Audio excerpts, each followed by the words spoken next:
situations like that, when you go through with these characters, it's anger and it's sorrow. Well, let me ask you this. I mean, it sounds like these people are like, they're practicing some high level douchebaggery. Yeah. Are there any of them that you root for? Well, yeah, of course you do. I mean, like the lowest level guys, the guy who discovers it, Jeremy Quinto, and his buddy, I forget the actor's name. Are you talking about Zachary Quinto? What did I say? Jeremy Quinto. Oh, sorry. Yeah, sorry. I was thinking Jeremy. There's so many actors in here. You combine them now at the same time. You jackass. Just call him Spock. He's gay Spock. Yeah, gay Spock. Yeah. He's definitely the guy you root for the most in here. He's the audience avatar because even though he's the one who figures it out, he's still the one who's just sitting there going, "What the fuck is going on? Holy shit! All this stuff is just collapsing around." He's the guy slowly dawning on him while everyone else kind of has already figured it out. The extent to how fucked up all this really is and how bad the fallout is going to be. Yeah. But all the characters really, there's like points where they show you human sides of them. I mean, even the main sort of asshole, Jeremy Irons, who's like the company head who lays it on the line. Look, you guys are fucked. I'm not. Nobody's taking my shit away. Period. Even he has those little human moments the director gives him to say, look, he doesn't know what to do either. Yeah. Okay, this one question it brings up, because you mentioned Jeremy Irons, and Kevin Spacey's in this too? Yeah. When you have a movie with Kevin Spacey and Jeremy Irons, which one is the top villain? Kevin Spacey is the guy who is probably the second good guy past Zachary Quinto. And he's the guy who does know what's going on. He understands what's happening. He understands the lengths to which the people can be scumbags in this situation. And he is actually the voice of moral reason to a certain extent. He's the guy going, you realize what you're saying we should do and how fucked up that is, right? Where Jeremy Irons is the bad guy, but he's such a believable bad guy to the point where I'm like, you know what? As much, I guess, as you're not supposed to like this guy, I mean, you kind of do, because he at least wears who he is on his sleeve. He'll tell you from the beginning, hey, I don't know any of this shit you're talking about, but all I know is this is my company. I've kept it up because I hire people like you to explain it to me in baby terms, like what is going on. And even to the point where he's like explaining to people like, look, this is just how this shit works, all right? And you either deal with it or you don't. But don't get too wrapped up in it. This is the human evolution of how things work. Basically, basically you have Kevin Spacey starting off as horrible bosses, and then he ends up Zachary Quinto at the end. Or gay Spock, as he would say. But you know, I mean, gotta root for gay Spock. Gotta root for gay. Yeah, he should be able to marry gay Kirk. Well, you know what? He was one of the producers on the movie too. So I can see Zachary Quinto. Zachary Quinto. Okay. Yeah, he was actually really proud of this film, to have his name on it.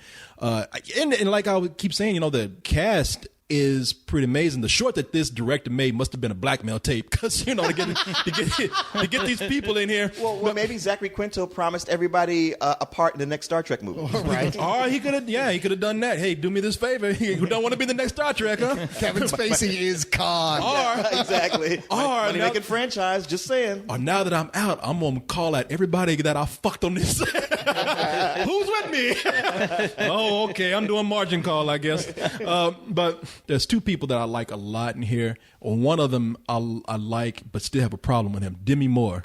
Yeah. It's good to see her, be back in rare form, and you could say she's a bitch in this movie, but she's just somebody who tries to come in and just get shit done. Yeah, she's a great example of a character who is like at first portrayed as kind of a bad guy, but they really show you the human side of her as it goes along. She's got a situation. She got to think quick, and she's got to be a bitch because the situation is necessary. The other guy is Simon Baker, man. The Mentalist? Yes, The Mentalist. Now, that's the problem with this. I like him in this movie. Really? But when they break, I like him as an actor. He's doing nothing wrong except coming in and looking wrong for the part. They even in the movie they even say like he's a high-ranking executive. He's the first person that they call in that they have to report to try to get this situation settled. And two of the guys going to the bathroom, they're like, what is that guy like? Was he 15? I mean, he's coming there with all this curly hair. And, It felt like there was a scene missing where he was the son of Jeremy Irons or something like that. You know what I mean? You don't buy him as that high-ranking executive. At least I didn't. If they ever make a Richie Rich movie, he needs to be Richie Rich. It's funny because I have a friend who looks like him and is 20 years old. But this guy, he's just a level off being Doctor Who or something. He's not. I don't buy him as an executive.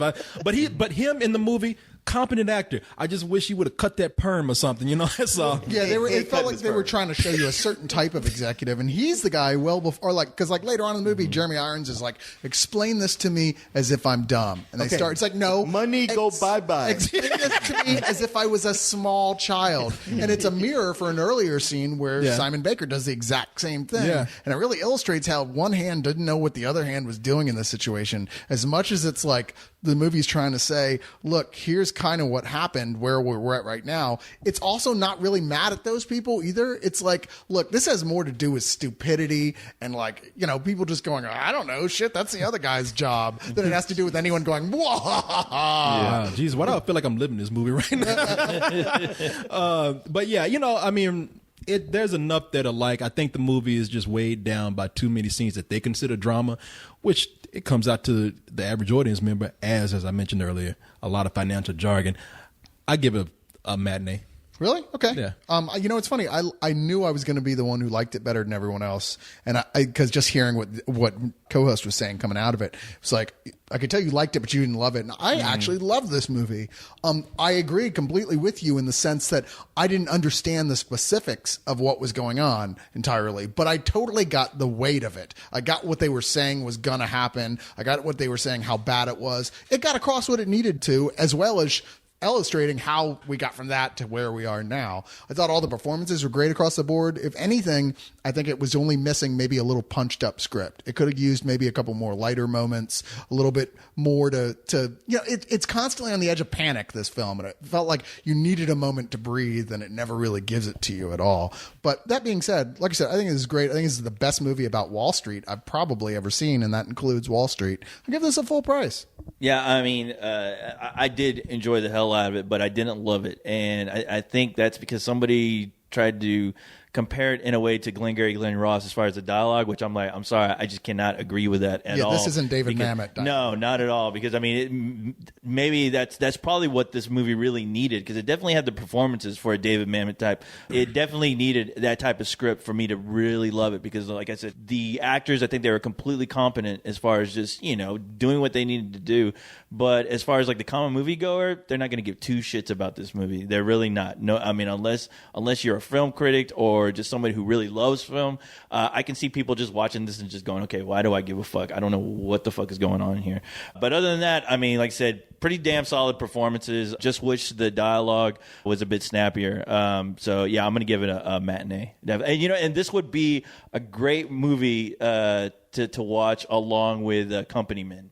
Right, it would be. You're yeah. absolutely right. It's funny because the whole time y'all been talking, I kept thinking about Company. Yeah, Company Men you're is- right about that, man. Company Yeah. Man is more character based, and this is more situational. But you know what? I can't agree with you though that only film buffs would like this, because you know, this is a never the twain shall meet situation, but I know lots of people, dads and stuff, watch CNN all fucking day long. CNN money. Sit there and watch the ticker. Understand all that shit. Be like, that's fascinating to them. They can read that Wall Street Journal, all that stuff. I look at that, I'm like, this might as well be fucking hieroglyphics. I apologize. Those guys will love I this apologize movie. then, Cyrus, because that's a world I just do not know. Right, no, neither do I. never That's met what I'm that saying. person. I think those guys neither will- did these CEOs apparently. Yeah, those exactly. guys- those guys are going to like this movie. Yeah. I think what co-host is telling that him and I need the Monopoly Man in this movie. Right? I don't understand. I don't understand. Why don't they just pass up? Yeah, exactly. If he had just been the shoe, there See? wouldn't have been this problem. They didn't get their $200. That's where they fucked up.